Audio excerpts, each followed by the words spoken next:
পাইছেন একটাও ভাই? পাইছি একটা। বড় না, ছোট। সামনে কি আদার না? হ্যাঁ। তো আমার ঘেরের পাশ থেকে আমি যাচ্ছিলাম, তো তখন দেখলাম এক বড় ভাই কুচে ধরতেছে। তো দেখতে রাত্রে ধরা যায় না এগুলো, না না, দিনের বেলায় খায় খাবার।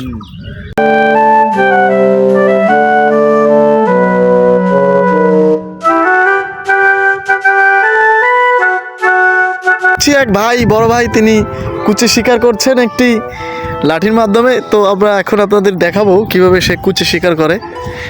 তো একটু অপেক্ষা করতে থাকুন, আশা করি বাঁধবে। হয়তো বা কিছু একটা পেয়েছে সে।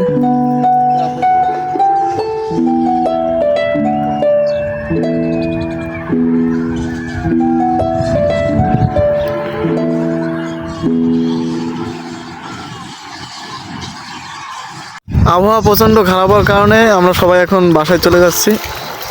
মনে হচ্ছে বৃষ্টি আসতেছে প্রচণ্ড জোরে, অনেক আবহাওয়া খারাপ হয়ে গেছে।